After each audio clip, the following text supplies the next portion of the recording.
मैं अनमोल आप सभी का हमारे आज के टेलीफोनिक कन्वर्सेशन में स्वागत करता हूं। आज हमारे साथ जुड़ रहे हैं एक ऐसे आर्टिस्ट जिनके आर्ट वर्क्स अजमेर के दिलों को लुभा रही है और इसके साथ ही साथ पूरे भारतवर्ष में इनके आर्ट वर्क्स को देखा जा रहा है। जी हाँ, हम और कोई नहीं प्रहलाद शर्मा सर की बात कर रहे हैं। सर आपका बहुत बहुत स्वागत है।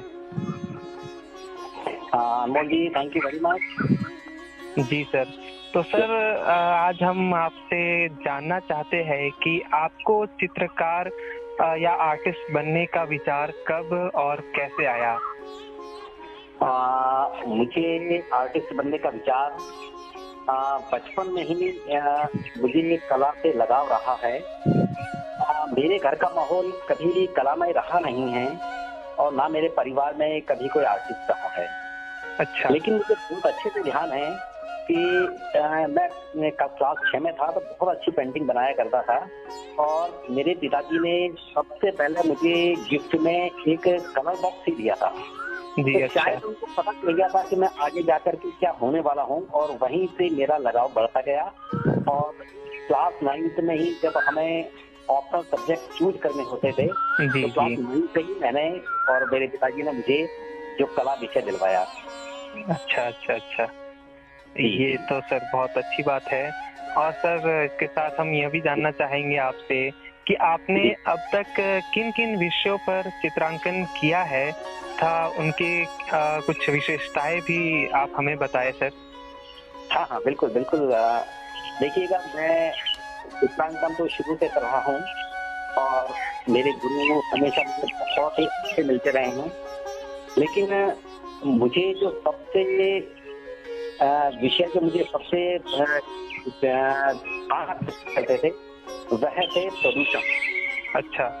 मुझे लगता था कि प्रदूषण, हर तरह का प्रदूषण इस दुनिया में बढ़ता जा रहा है, चाहे वह वायु प्रदूषण हो, चाहे जल प्रदूषण हो, ध्वनि प्रदूषण हो, मृदा प्रदूषण हो। इन सब को लेकर के सबसे पहले मैंने चित्रांकन प्रारंभ किया और सबसे पहले राजस्थान ललित कला अकादमी में भी मेरा एक इसी विषय को लेकर के, मृदा प्रदूषण को लेकर के मेरे चित्र को बहुत सराहा गया और अकादमी ने उसको वहाँ पर अपने स्टूडेंट एग्जीबिशन में भी हैंग किया। अच्छा। तो मुझे लगा कि मुझे इस विषय पर और ज्यादा काम करना चाहिए, मुझे प्रोत्साहन मिला। अच्छा जी सर, ये तो बहुत अच्छी बात है। इसके अलावा मैंने वुमेन एम्पावरमेंट पर भी काम किया है और मैंने सूर्य ग्रहण, चंद्र ग्रहण आदि विषयों को लेकर भी काम किया, जिसमें मॉडर्न लैंडस्केप के साथ ही सूर्य ग्रहण और चंद्र ग्रहण को मैंने बनाया। अच्छा। और फिर मैंने अपना विषय बदल करके मत्स्य कन्याओं पर लिया है और मत्स्य कन्याओं के बाद में अब जो है जल प्रपात के ऊपर अपना कार्य कर रहा हूँ।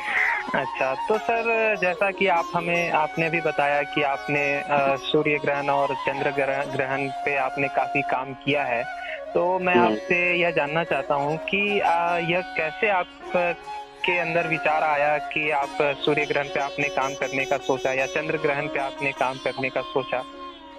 जी जी, मैं जरूर बताता हूँ। ऐसा है, देखो, सूर्य ग्रहण और चंद्र ग्रहण हमारे पुराणों में और हमारे जो धार्मिक महत्व के अंदर अच्छा नहीं माना जाता। जी। सूर्य ग्रहण है या चंद्र ग्रहण है, मंदिर के कपाट बंद हो गए हैं, घर के अंदर उसके बाद सब नहाएं, आप खाने को करके रखें, इस तरह का एक अजीब वातावरण मैंने महसूस किया। लेकिन मुझे लगता है कि सूर्य ग्रहण और चंद्र ग्रहण में भी उतनी ही सौंदर्यता है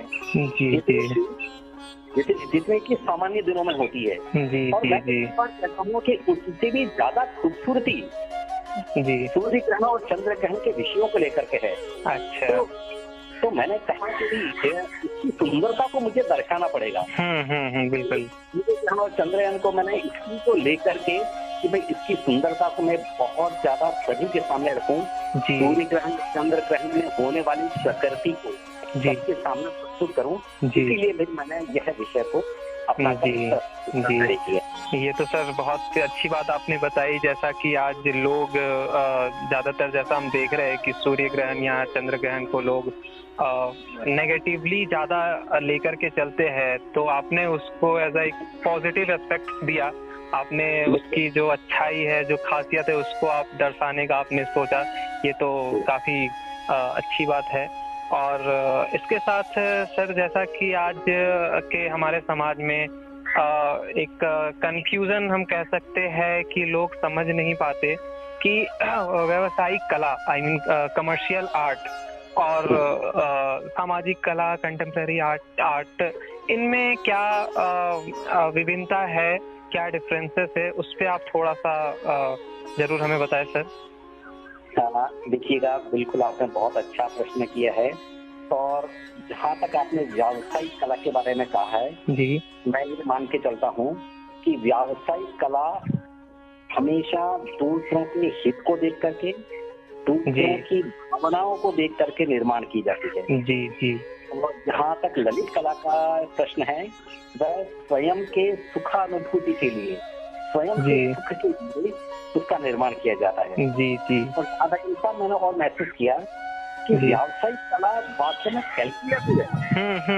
इसमें हाँ, लाभ हानि देखी जाती है। जी। मुझे इस कृति से कितना लाभ होगा, कितनी हानि होगी, ऐसा मन में विचार करके व्यावसायिक कला का निर्माण किया जाता है।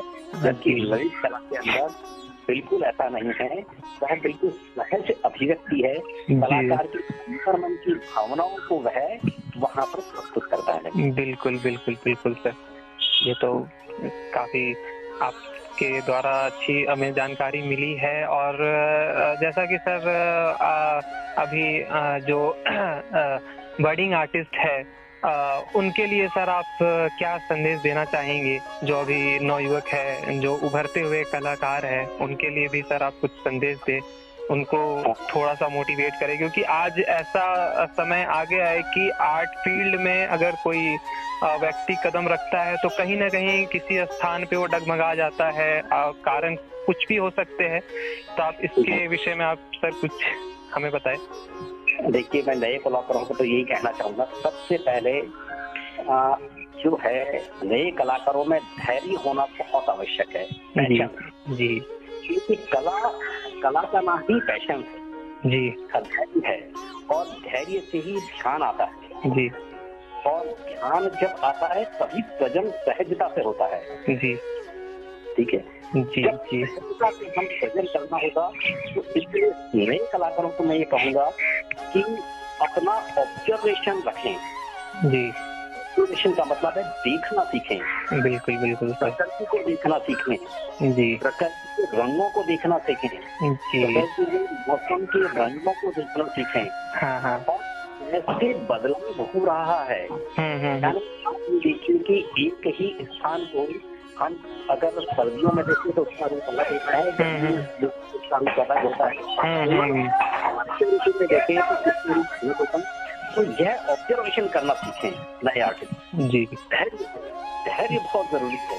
जी। और इसी प्रकार से मानव के भावों को पढ़ना सीखें। बिल्कुल बिल्कुल। एक जो गरीब व्यक्ति है, जो लाचार है, जो भीख मांग रहा है, उसके भावों को पढ़ना सीखें।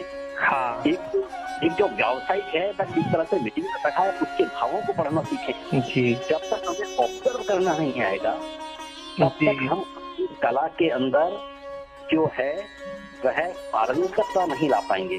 जी। मैं नए कलाकारों को ये कहूंगा कि ऑब्जर्व करें, धैर्य रखें, धैर्य से ध्यान आएगा, ध्यान से सहजता आएगी, और सहजता ही सही सरल आएगा, और सरलता से बहुत ही सुंदरतम कृति निकल करके आएगी। जी सर, इसके साथ ही जैसा कि अभी आपने बताया कि धैर्य रखे और जितना हो सके ऑब्जर्वेशन को स्ट्रॉन्ग करे, देखने की जो शक्ति है उसको बढ़ाए।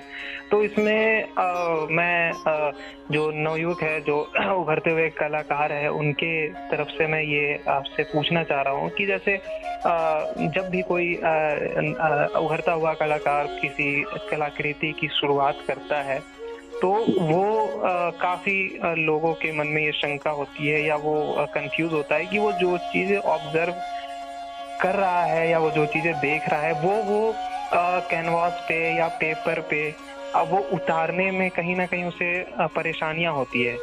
तो वो क्या ऐसा करे, किस तरीके से वो शुरू करे, या किन चीजों पे वो ध्यान दे जिससे ये चीजें उनकी जो ये परेशानियां हैं वो कम से कम हो, और वो जो चीजें देख पा रहा है उस चीज को वो वैसा ही अपने कैनवास पे, अपने पेपर पे उतार पाए। बिल्कुल बिल्कुल, ये बहुत जरूरी है। इसके लिए नए कलाकारों को सबसे पहले तो देखना होगा कि अपने जो सीनियर आर्टिस्ट हैं जी उनको ऑब्जर्व करे, जी उनकी पेंटिंग्स को देखे, जी उनकी पेंटिंग्स को देखे, साथ ही उनको कार्य करते हुए देखे। जी जब उनको कार्य करते हुए देखेगा तो उसको लगेगा कि देखो ये जो सीनियर आर्टिस्ट हैं वह किस तरह से कलर्स को कैनवास के ऊपर अप्लाई कर रहे हैं। जी जब सामने सही लग रहा है तब उसको ऑब्जर्व करना आएगा। हाँ नए कलाकारों को यह बहुत जरूरी है कि जितने भी सीनियर आर्टिस्ट हैं उनको कार्य करते हुए देखें, और दूसरा जो सीनियर आर्टिस्ट हैं उनकी कलाकृति को, उनकी कलाकारों को, उसकी कलाकृति उनकी पेंटिंग्स को कॉपी करना भी सीखें। उससे कलर मिक्सिंग उनको आएगा कि किस तरह के कलर मिलाने से कौन सा कलर बन रहा है, उससे क्या इफेक्ट आ रहा है। अगर नया कलाकार ये दो काम करता है तो मैं सोचता हूँ को उसको ऑब्जर्व करना बिल्कुल निश्चित रूप से आ पाएगा। जी जी, ये तो सर आपने काफी सरल एक तरीका बताया है। जो ऐसे उभरते हुए कलाकार है उनको अगर अपनी ऑब्जर्वेशन को मजबूत करना है, स्ट्रॉन्ग करना है, तो ये आपने बहुत अच्छी बात हमें बताई कि इस तरीके से अगर कोई आर्टिस्ट शुरुआत करता है तो वो कहीं ना कहीं ये परेशानियां उनकी दूर होगी। सर इसके साथ ही जैसे कि अभिभावक, क्योंकि आप भी एक अभिभावक है तो आप इस चीज को बहुत बेहतर समझ सकते हैं। जैसे जो कलाकार है, जो आर्टिस्ट है, जो शुरुआती दौर पे है, तो उनके अभिभावकों के लिए आप क्या कहना चाहेंगे?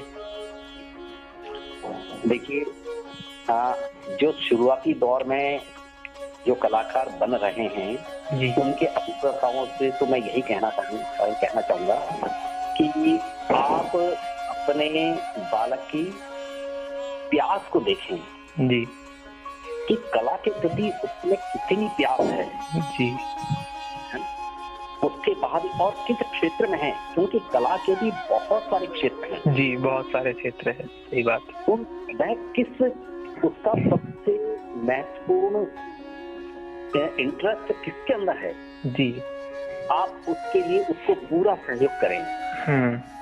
और जब उसको सहयोग करेंगे तो निश्चित रूप से मान के चलता हूँ कि वह निखर करके आएगा। कहने का मतलब है अभिभावकों को पूरा सहयोग और सपोर्ट करना ही चाहिए। अगर उसकी प्यास को